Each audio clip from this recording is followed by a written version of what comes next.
Okay, what's with the silent treatment?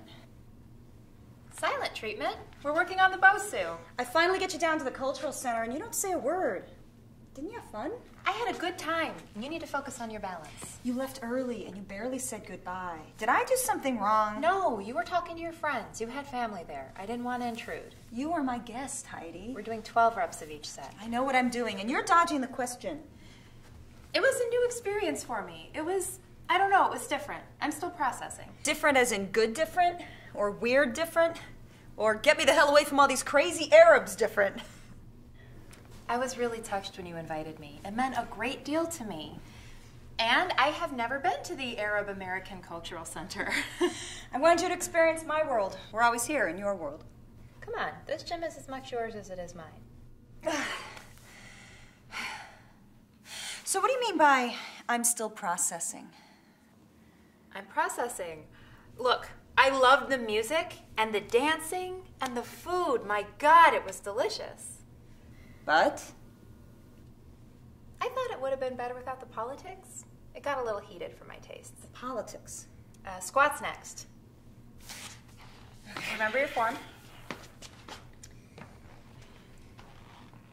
I had an issue with that woman who was, I don't know, the MC for the evening.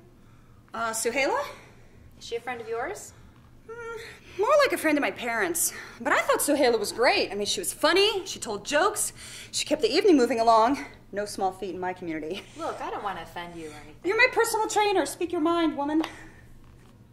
What was all that stuff about stop America's racist war against our people? Fight the American imperialists? Come on, Arabs are very hyperbolic.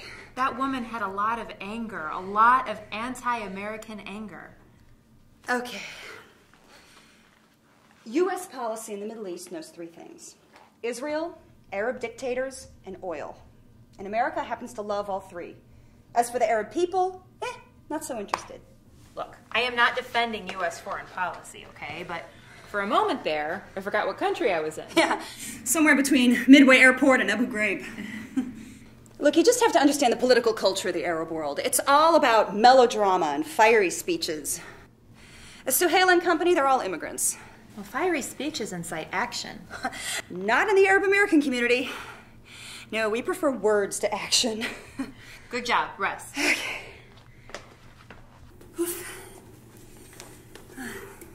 The way that Suhaila would say the word America with such utter contempt and disdain. It was probably her accent that threw you. No, and it wasn't just her. The other speakers, Americans were like bad words, and I'm standing there thinking they're talking about me. I'm sorry, were we at the same event Saturday night? Hanan, honestly speaking, as the only white girl in the room, I didn't feel safe. What? Why? People were thrilled that I brought you. They kept asking about you. Who's that pretty American girl? Well, how was I to know? They were speaking to you in Arabic. People were pointing at me and smiling in this like really odd way. It's the culture. We're not terribly discreet about, pointing and space issues. Balance ball? Your favorite. But why was I being referred to as the American girl? Like, aren't we all American?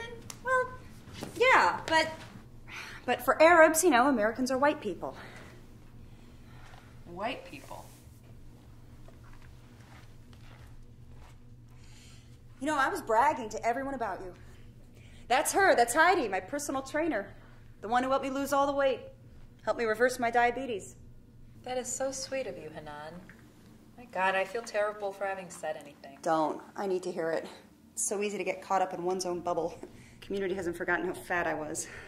Listen, the weight loss, the diabetes, that's your accomplishment. You did that work. Yeah, but you helped me big time. I'm indebted to you. I'm doing my job. But you went above and beyond. You saved my life, girlfriend. I love helping people. That's why I'm a trainer. Besides, you give me beaucoup bragging rights, Miss Fitness Sensation. Now that's more like it. Take a rest. Okay. Whew. Is that American girl on our side? Does she feel for us? The questions Arabs ask, it's unbelievable. Am I on their side? What does that mean? Is she friend or foe?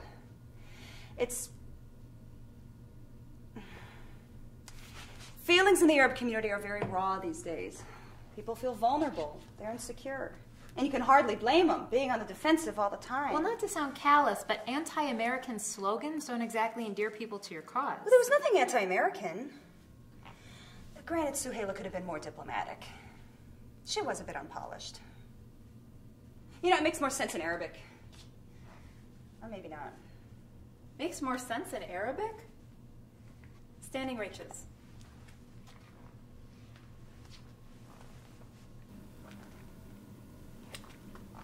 I'm in Baytunia in the West Bank visiting family. And my 6-year-old nephew Ramsey, adorable little boy, comes up to me and he hands me a bunch of rubber bullets. Rubber-coated metal bullets that Israeli soldiers shoot at Palestinian children. So he hands me the bullets and he says, "Auntie Hanan, can you please tell America to stop sending these?" It turns out they're made in Pennsylvania. Look, I am horrified at what Israel does. And I really feel for your family there. And I'm also horrified at what Arab governments do to their own people. No argument there. And why only Arab flags at the Arab American Cultural Center? Why not an American flag? Yeah, there should be an American flag. I agree. I've complained about that myself, to no avail. I kept wondering, where exactly is the American in Arab American? Well, it was an event celebrating Arab heritage. I'd say that's pretty American. I mean, you wear green on St. Patrick's Day. But my family raised us to be fiercely proud of being American. We're taught to love this country, and not uncritically, mind you. Great. I love this country, too. And I'm damn critical of it. I'm not talking about you, Hanan. I don't see you as one of them. Wait, one of them? What the hell is that? I'm sorry. That came out wrong. I guess what I'm trying to say is I see you as American first. Well, yeah, sure, of course. But I am damn proud of who I am. Okay. I'm American. I'm Arab. I'm Palestinian.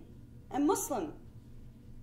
I'm a Chicagoan. I'm an accountant. I'm a piano player. I'm a wannabe jock. I'm a whole lot of things as well, but I don't hyphenate my Americanness. Well, you and I don't walk in the same shoes now, do we?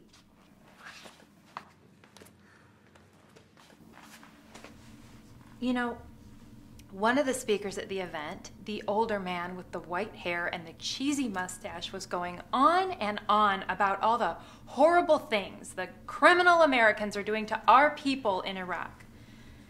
Criminal Americans? Do you realize that my cousin Brian lost his leg in Iraq trying to prevent Iraqis from slaughtering each other? Look, I'm sorry to hear about your cousin, but that was one man's opinion. He doesn't represent me, and he certainly doesn't represent the entire Arab community. You know what I wanted to say to that guy? Whose side are you on? Because if we're the enemy, then get the hell out of here. Whoa, what the hell is this, a Toby Keith concert? America, love it or leave it! Heidi, you are so much better than that. You know what? We should probably end this conversation. We're starting to hurt each other's feelings. I'll put the boast away. And what are you picking on Arabs for? What, we don't have enough enemies as it is? I am hardly your enemy. But then again, according to the Arab American Cultural Center... Okay, stop. Look, I was born here, but my parents and all their friends, they're from the old country. It is hard being an immigrant, Heidi. Really hard. So before you start asking anyone to take a loyalty oath... A man grabs a microphone and screams, "First Israel, then America." Gee, I wonder what he's talking about. I don't ever remember that being said. In fact, it wasn't. Oh, it most certainly was, and no one batted an eye. You know, with all due respect, I thought you were this big liberal. How about a little empathy? Those speakers, the ones who so riled you up, those people have horror stories. They're people who fled for their lives. Palestinians, Iraqis, Lebanese, Syrians. Yes, and America gave them a home where they could be safe and free and prosperous. My ancestors were from Ireland, and they were grateful to be in this country. Oh, what, and we're a bunch of ingrates? Don't forget to stretch out your abdominals.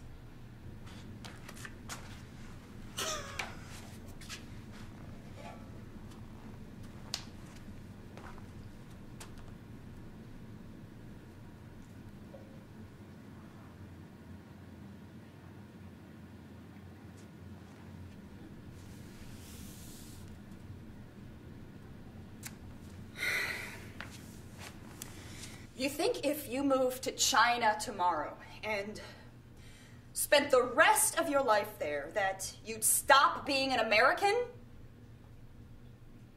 That you'd stop speaking English? Stop hanging out with other Americans?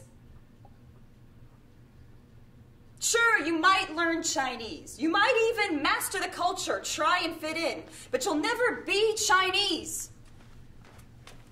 I'll never be Chinese because being Chinese is an ethnicity. That's the great thing about this country. Anyone can become an American. It's not about blood. It's about ideals and beliefs and shared values. That's the beauty of the American melting pot. Yeah, well, I don't want to be thrown into a pot and melted, okay? We're not fondue. We're a freaking salad bowl. You're a tomato. I'm a green pepper. We're each unique, but part of the same delicious salad. Well, I happen to love fondue, but fine. We'll be a salad bowl. But if the cucumber is always flicking croutons at the radish... well, then it makes for one zesty, colorful salad.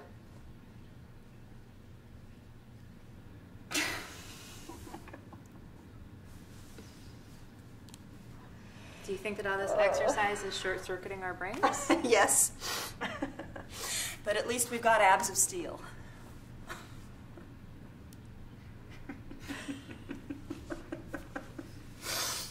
Look, I've got another client coming, but we're still on for Wednesday, right? 10 a.m. Yeah. We'll continue with the Bosu? Actually, Wednesday I'd like us to do some machines. We need to focus on shoulders and arms.